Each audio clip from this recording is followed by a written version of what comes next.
Pero bueno, aquí los patitos. Como ayer y mañana vamos a hablar un poquito de un elemento que ha sido tratado en el canal, como es el hecho de la paz, del fin del terrorismo. Y ayer terminamos con la lectura del Pacto de Ajurianía, que tuvo una contraparte en la utilización por parte de R. Batasuna del año, creo que fue en el año 96, de aquella campaña electoral con el mensaje que podía haber metido R. Batasuna, con aquel vídeo directamente lanzado por ETA y que llevó a la Mesa Nacional de R. Batasuna a procesamiento y a la cárcel, lo cual le dio la cancha al año 98 a Arnaldo Otegi Mondragón, gordo, según cierto libro no publicado, respecto de la presencia de este muchacho del Goibar en la cárcel en el año 90. Creo que fue por el secuestro de Abaitua, lo cual me recuerda ciertamente que Abaitua estuvo en la masacre del Alto de Azáceta y luego otro Abaitua estuvo bajo el punto de mira de ETA, lo mismo que los Sota, que tenemos un conversatorio con Eugenio Ibarzábal sobre su libro de 3 generaciones de los Sota. Es sintomático, ciertamente, con la historia del país. A veces atacados por el franquismo y luego atacados por el terrorismo de ETA. Los extremos se tocan para luchar contra ciertas familias de bien del país. Pero ciertamente, el PP, que venía haciendo una lucha política contra el Partido Socialista, al que no conseguía derrotar, incluso en el año 93, cuando parecía estar cerca de lograrlo, ya sacó toda la artillería. E incluso en el ámbito de la lucha por el tema de los presos, con el tema de la dispersión, que luego fue esquivada en su mensaje original, porque la dispersión fue solicitada por algunos presos de ETA para liberarse del yugo de la opresión de los propios comandantes que los tenían aglutinados dentro del colectivo. Llevó ciertamente a que el palo y la zanahoria, se quitó la zanahoria y se quitó el palo respecto de la dispersión, y la política penitenciaria finalmente luego alcanzó al PP para desligarse de una política de Estado, como en algún momento fue la política del Pacto de Toledo, para sacar las pensiones del debate partidista y llevarlo al terreno de los acuerdos trascendentes de más allá de una contienda electoral. En el año 93 ya estaba claro, a pesar de que Atutxa como Ardanza fueron donde el Partido Popular y le explicaron claramente cuál era su posicionamiento respecto de los presos y de la materia penitenciaria. Lo hicieron muchas veces, Atutxa como consejero de Interior y Ardanza como Lehendakari, con el señor Aznar, líder del Partido Popular. Pero en ese año 93-96 parecía que había barra libre para buscar echar al Partido Socialista y a Felipe González, y una victoria por la mínima llevó al Partido Popular a Moncloa en el 96, pero con una investidura en la que estaba también EAJ-PNV. Y ahí tenemos ciertamente un vídeo de 1 hora 3/4 de hora hablando precisamente de esa investidura y cómo se hizo esa negociación. Podemos ir también al libro mencionado ayer de Fernando Jáuregui con La vía de Pérez Esquivel del año 95, que se dejó encima de la mesa y que Mayor Oreja truncó cuando llegó al Ministerio del Interior. Y la idea, ciertamente, de que cuando había un asesinato, se reunía la mesa de Ajurinea para hacer la condena oportuna, llamar a una manifestación unitaria, lo cual está muy bien. Está muy bien porque demuestra que hay un consenso mayoritario en la sociedad contra la violencia, a favor de la paz, a favor de la democracia, a favor del estatuto, a favor del marco institucional, a favor de todo lo que es bueno y sano en una sociedad vasca que pueda aspirar a prosperidad. Pero no iba más allá. Era la condena y ya está. No había ningún tipo de búsqueda de resolución en ningún tipo de área. Porque la política penitenciaria o la política respecto de la pacificación estaba en el punto de mira del ámbito partidista, definitivamente puesto por el ámbito del Partido Popular, que en ese año 93 sacó a la palestra definitivamente el ámbito de la política penitenciaria y de la pacificación en el ámbito de las elecciones del 93 y, como no, en todo lo consiguiente, sacando en el año 94 el asunto de los GAL, a través del juez Garzón, tratando de buscar el desgaste del Partido Socialista, a través también del entonces amigo del señor Aznar, como es Pedro J. Ramírez, a pesar de que el caso GAL lo sacaron en ella, originalmente, Antonio Ortúzar, Arruebarrena y el señor Juan Carlos Ruchurtu. Y luego, este tema acabó saltando a través de otro investigador que pasó de Deia a Diario 16 y luego de Diario 16, donde estaba Pedro J., se lo llevó a el diario El Mundo. Es por tanto un asunto que tiene recorrido en este año 90, en estos años 90 quiero decir, que rememoramos hoy respecto de lo que acabó siendo Lizarra. Teníamos como elementos ayer Argel, la mesa de Argel. Hoy tenemos el asunto de Lizarra y mañana iremos a Loyola. Lo que culmina en Lizarra es la búsqueda de una paz en la que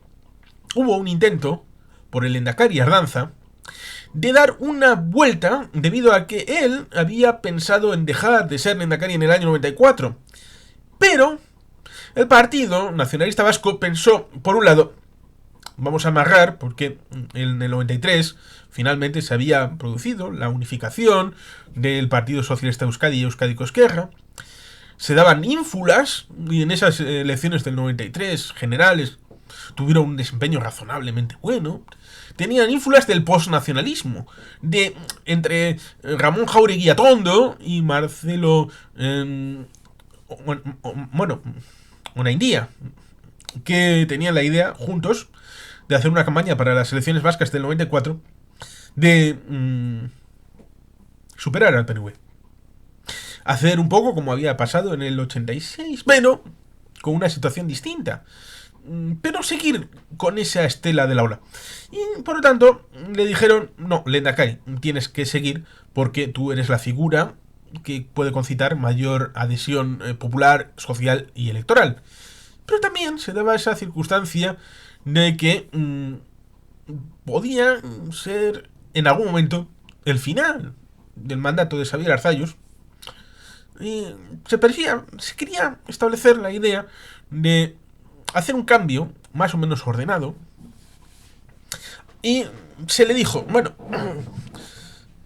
aceptamos tu condición que propones de poner a un vicelehendakari que sea posteriormente ya el candidato. Y durante esa legislatura le vas marcando. Y esto se sucedió en una reunión en la caravana que tenía en Urdaibai el lehendakari Ardanza. El elegido fue un tal Juan José Ibarretxe Marcuarto, del Llodio, en Álava, y que había pasado por ser presidente de Juntas Generales cuando había habido la escisión, y fue también alcalde de su localidad natal. Y tenemos ese momento, en esos años, en los que Ardanza, ya en ese mandato final, en el 95 al 99, desde comienzos de enero del 95 a enero del 99, tiene ya la idea del legado, un legado que puede ser la inauguración del metro, la inauguración del Guggenheim, también algo más allá de las piedras, como es la pacificación, y buscar superar con ese bagaje de ser conocido como la reina madre, según algunos popularmente, de ser la cabeza visible de la mesa de Ajuria Enea cada vez que se reunía, de ser la única figura que salía a dar el comunicado en nombre de todos los partidos. Tenía un cierto prestigio, una cierta valoración positiva por parte de la sociedad, de la prensa, incluso del Estado, que podía ejercer ese caudal político para dar un paso más allá, quizá no del texto, que no se cumplía en cierta medida el texto leído ayer de los 17 puntos del Pacto de Ajuria Enea, pero darle una vuelta para que la actualización fuera asumida por los partidos políticos en esa legislatura final del Lehendakari Ardanza. Para poner en vigor esos principios, tal vez olvidados, con una renovación, con lo que acabó llamándose el Pacto del Plan Ardanza. Esa negociación, hecha después de la finalización del gobierno de Felipe González, en el año 97, cara al 98, fue dura. Fue dura porque viene después del asesinato de Miguel Ángel Blanco, que curiosamente en el libro de Fernando Jáuregui, del Zapaterato, nos dice que en la manifestación de Madrid que pasó delante de una cafetería en especial en el que estaba un teniente coronel con un tupamaro uruguayo con una vía indirecta de comunicación con ETA, nos encontramos con una situación bien curiosa. Porque por un lado, nos encontramos con la situación de que las manos limpias que surgieron, sobre todo después del asesinato de Tomás y Valiente, Manipulité, en el caso de Italia, la idea después del asesinato de Miguel Ángel Blanco de ir a por ellos, de vascos sí, ETA no, un lema que hay quien dice que surgió del CNI y que era la búsqueda definitiva de arrinconar a Herri Batasuna, de quitarles todo el poder municipal, de dejarles al margen de la vida democrática, dando pasos más allá de lo que había supuesto el Pacto de Ajuria Enea. Por ese lado, el Lehendakari Ardanza vio que había una posibilidad de volver a embridar todo aquello y centrar el tiro en una búsqueda de la redefinición del Pacto de Ajuria Enea para que fuera algo efectivo, de avance efectivo, valga la redundancia, respecto de la búsqueda de la paz, tratando de volver a separar el hecho de que por un lado están las aspiraciones legítimas del pueblo para el autogobierno y por el otro la búsqueda efectiva de la ausencia de violencia y de retirada de cualquier síntoma de ataque contra la libertad, contra la vida humana, en el que no solamente estaba el hecho de ETA, sino también estaba enfrente el legitimador. Resulta curioso porque aquellos que hablan de guerra, como José Maudo Fouce, que estaban vinculados con los GAL, son los que le dan carta de naturaleza a un enfrentamiento en el que el Estado, en parte, había hecho dejación de su limpieza y había vinculado su estrategia a estar de manos de criminales. Con esa respuesta se sentían legitimados para continuar en la banda terrorista ETA. Y en esos años 90, de búsqueda de tratar de embridar la partidización de este ámbito, de los conflictos en el ámbito terrorista, de tratar de hacer de la búsqueda de la paz un elemento que el Lehendakari Ardanza utilizara como legado para su mandato, hubo ese momento precisamente con la ausencia del Partido Socialista de Moncloa, con el Partido Socialista en la histórica situación de chupar rueda del PP,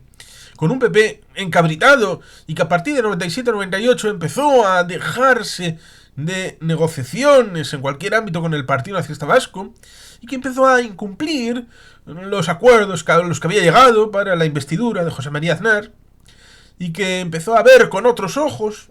la situación como un único todo, en donde ahí estaba Mayor Oreja sin duda como alma mater de este cambio de posicionamiento, y que al final llevó a que en el año 97-98 se vinculara al mundo de EAJPNV, Eusko Alkartasuna, con ETA. Faltaban todavía 3 años para que se pactara aquel pacto antiterrorista infame en el año 2000 entre Zapatero y Aznar, que decía más veces EAJPNV y Eusko Alkartasuna que ETA en el preámbulo. Pero ya en este momento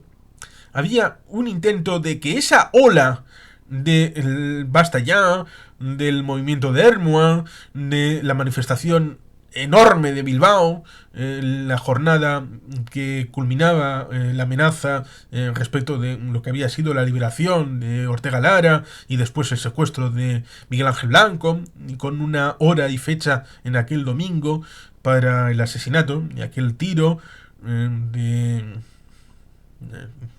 Chapote. Dicen que fue el que pegó el tiro de desgracia a Miguel Ángel Blanco en aquel bosque. Tenemos, por lo tanto, ahí una situación en la que se buscaba redireccionar todo ese caudal político en contra de AJPNV, en contra del nacionalismo vasco. Y el nacionalismo vasco, y AJPNV y el Lehendakari Ardanza respondieron con el Plan Ardanza, que fue rechazado por el Partido Popular. Y el Partido Socialista, que estaba de acuerdo con el Plan Ardanza, por chupar rueda y no enfrentarse al PP, en la reunión dijo que estaba de acuerdo, pero al salir de la reunión en Ajuria Enea dijo que estaba en contra. Eso dolió mucho a Lehendakari Ardanza, que estaba de retirada.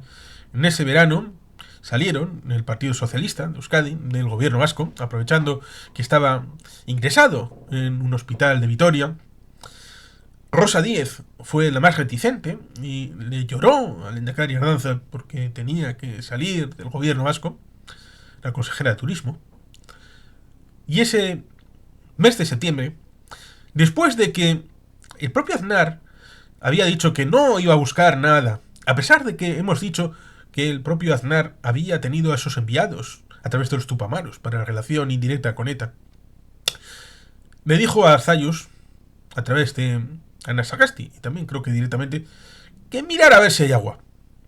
En el año 98, a ver si hay agua. Eso fue en verano. Y ese mirar a ver si hay agua cristalizó en el pacto de Lizarra, con base al acuerdo de Viernes Santo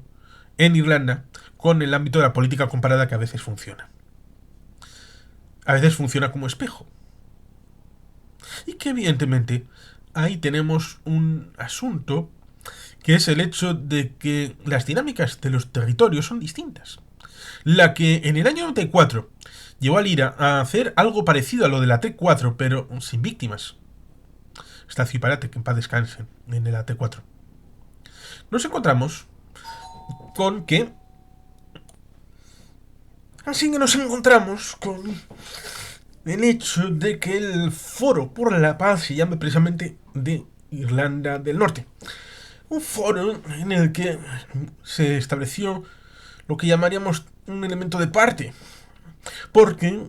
el pacto de Ajuria Enea virtualmente había saltado por los aires, y hay quien dice precisamente por culpa del PNV, por la presentación del Plan Ardanza, pero en realidad había sido el Partido Popular, con su negativa actualización del pacto de Ajuria Enea, que en virtud de lo leído ayer no se estaba cumpliendo realmente, sino con la parte antiterrorista y no con el pesado fardo para algunos de la lucha en favor de la democracia y de las mayorías sociales que pudieran transformar la realidad jurídico-política o institucional del país, en cualquier caso que pudiera establecerse, porque en el año 95-96 hubo un intento de un órgano de cooperación permanente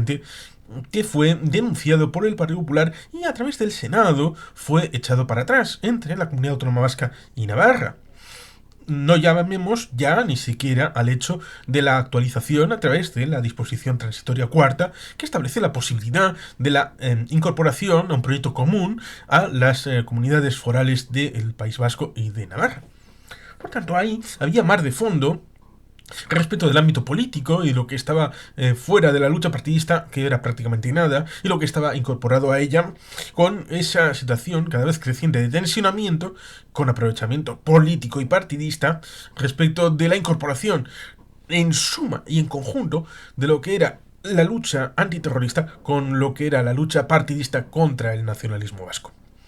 Desde postulados cada vez crecientes y que luego en la segunda legislatura de Aznar cristalizaron en una situación de nacionalismo español cada vez más ultramontano. Pero estamos en los años 90 y la segunda legislatura de Aznar fue del año 2000 al 2004. Nos encontramos en una situación en la que precisamente se intentó la búsqueda de la paz a través de un acuerdo de parte, aunque ciertamente Y a diferencia de lo que se suele decir, nos encontramos con una situación en la que de verdad era como en Argel. La perspectiva de ETA era una perspectiva de 4 meses de tregua. No quería mucho más. Quería un algo táctico de reaprovisionamiento, de actualizar el ámbito de las municiones, del ámbito militar, de parar el desgaste que otras veces lo habían sufrido respecto de la caída de Vidar del año 92 y que propició un verano tranquilo para los Juegos Olímpicos de Barcelona, en la Expo de Sevilla del 92 y la capitalidad cultural europea de Madrid precisamente en ese año 1992, lo cual fue un escaparate brillante para el cambio de posicionamiento en el marketing de la sociedad europea y mundial respecto de la perspectiva que tenían respecto de España. Estas situaciones que han ido derivando en esas caídas de las cúpulas militares de ETA han ido deviniendo en situaciones como esta que han derivado, como en Argel, en el ámbito de la tregua de Lizarra, y que fue la intervención decisiva de AJPNV y Eusko Alkartasuna, eso sí, dejándose jirones de piel, pero haciendo posible que en vez de 4 meses la tregua fuera de septiembre del año 98 a enero del año 2000. Un año y 4 meses 16 meses de tregua, que ojalá hubieran podido ser más. Pero en vez de pensar, aquellos que lo sabían perfectamente, que una tregua que iba a durar 4 meses duró 12 meses más, un año más, sacados a tirones por Eusko Alderdi Jeltzalea y Eusko Alkartasuna, en lo que luego se conoció como aquel pacto que tenía la firma de estos dos partidos por la parte de atrás y la mención aquella del señor Mayor Oreja diciendo que ETA mata pero nunca miente, olvidando el pequeño hecho de que la izquierda marxista revolucionaria tiene por objetivo el tema de la mentira como arma de guerra, como arma revolucionaria. La mentira es un instrumento válido,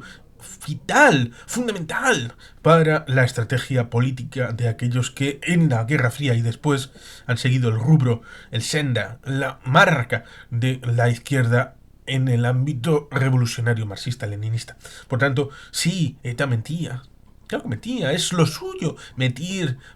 matar, hacer todo. Es por lo tanto un elemento importante que Mayor Oreja se dejó embaucar y le utilizaba para su estrategia. El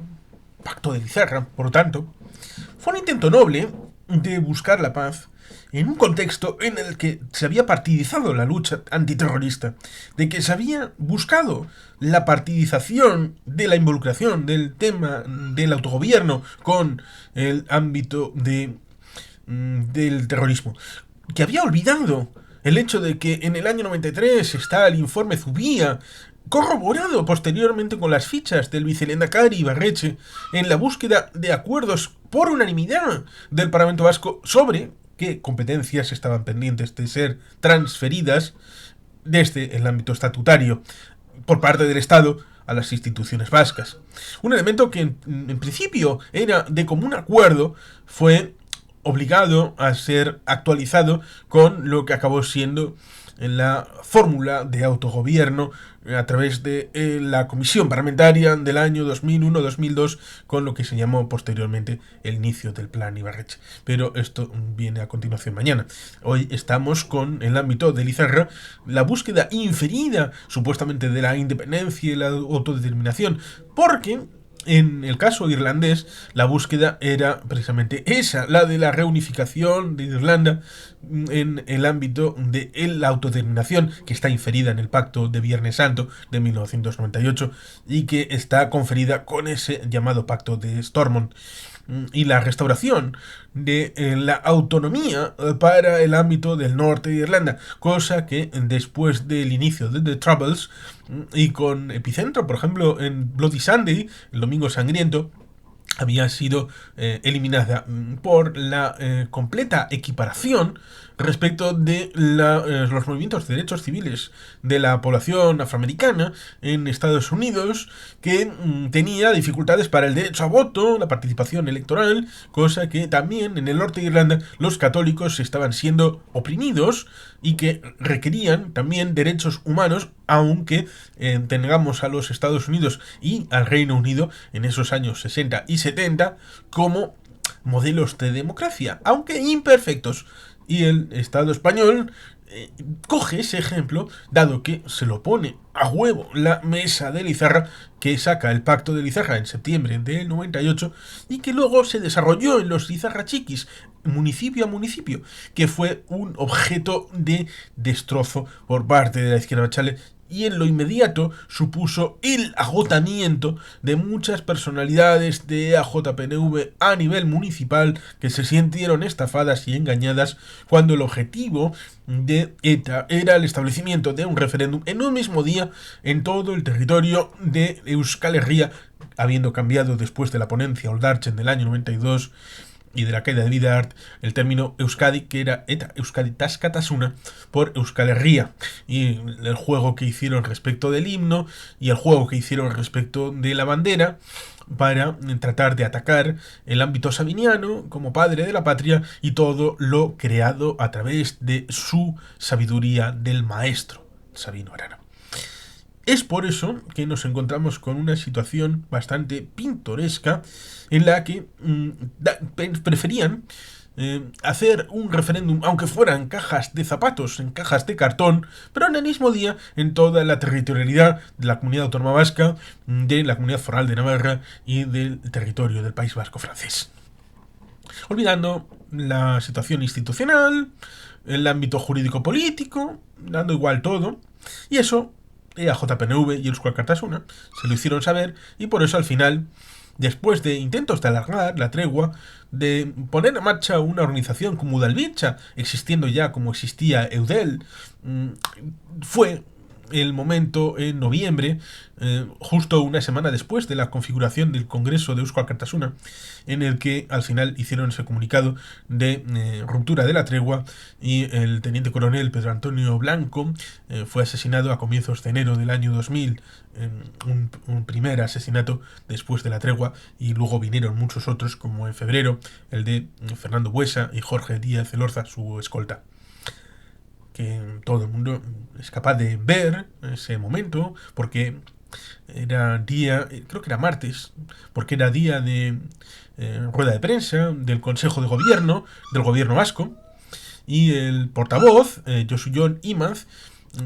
al oír la explosión, porque se hizo muy cerca de donde estaba él, dando esa rueda de prensa, hubo esa explosión. Cualquiera que vaya a Vitoria puede estar en Lendakaricha y muy cerca, en la zona de la universidad, que está muy muy cerca realmente. Esa explosión de desencaja es algo que puede uno ver a través de internet, y por lo tanto cuando se supo que era llamémosle el jefe de la oposición, porque era parlamentario, como había sido Gregorio Ordóñez o Santi Bruard, tres parlamentarios vascos en ejercicio siendo asesinados, uno por el GAL y dos por la banda terrorista ETA, nos encontramos con esa situación en la que ya era más que evidente que no había disposición, a pesar de que Euskal Herritarrok, que había obtenido el beneficio de la paz en el año 98, luego bajó de 14 a 7 precisamente por el perjuicio de la no paz. Costaron sus esfuerzos por no hacer nada, con el repruebo, la absoluta espalda de la sociedad vasca, lo cual es completamente lógico y reconocible. Por tanto, este punto de situación respecto del pacto de Lizarra nos establece esa situación en la que la ausencia de unidad, la búsqueda del partidismo, la situación del totum revolutum respecto de la lucha por la paz y el autogobierno, con la respuesta desde un creciente nacionalismo español que en principio se negaba a señalarse como tal, y que al final, cobrando fuerzas con otras fórmulas y otros vectores, con otras políticas, en una situación que fue la victoria del Partido Popular por mayoría absoluta en el año 2000, le hizo creer que era viable lo que habían deseado toda la vida, que era arrinconar al nacionalismo vasco y retomar el mando de Vascongadas con la excusa de la lucha contra el terrorismo. Derrotar la ideología de los herederos de Sabino Arana a través de la lucha de los creadores, a través del marxismo-leninismo, desde el mundo de ETA. Por un tiempo pareció que podía tener éxito, y sobre todo en esa segunda legislatura de Aznar. Esto fue el legado inmediato de la situación de Lizarra. Un compromiso que en principio, como después se infirió de Lizarra con el pacto del Tinel, tratando de acorralar a los demócratas que en teoría eran todos en Ajurianea, pero que ya había sido reducido a haber sido excluido de ahí el concepto de AJPNV. Luego hablaban de constitucionalistas, y que en el Tinel evidentemente no podía tener el mismo significado que en el País Vasco, porque en teoría en el Tinel, en Cataluña, en el pacto del Tinel de 2003, estaba en un lado el Partido Socialista y en otro el Partido Popular. Pero aún así el Partido Popular decía que era lo mismo en la idea de arrinconarles a ellos y de excluirles de la vida política, partidista e institucional, tanto del País Vasco como de Cataluña, para buscar una suerte de apartheid contra los venidos de fuera, contra los no nacionalistas, barra también nacionalistas españoles, y que esto evidentemente fue un despertar de la fiera, un despertar de la bestia que tuvo esa situación en la que en principio la búsqueda de arreglar un problema acabó generando o abriendo la espita para que se desmelenara una opción en la que le gustaba ir contra todo y aprovechar que el Pisuerga pasa por Valladolid para intentar atacar el ámbito institucional del nacionalismo vasco. Y por lo menos este es un resumen de los años 90 con epicentro en Lizarra. Y sin más, queridos patitos, es que ricasco, agur berobat, beti gelpean.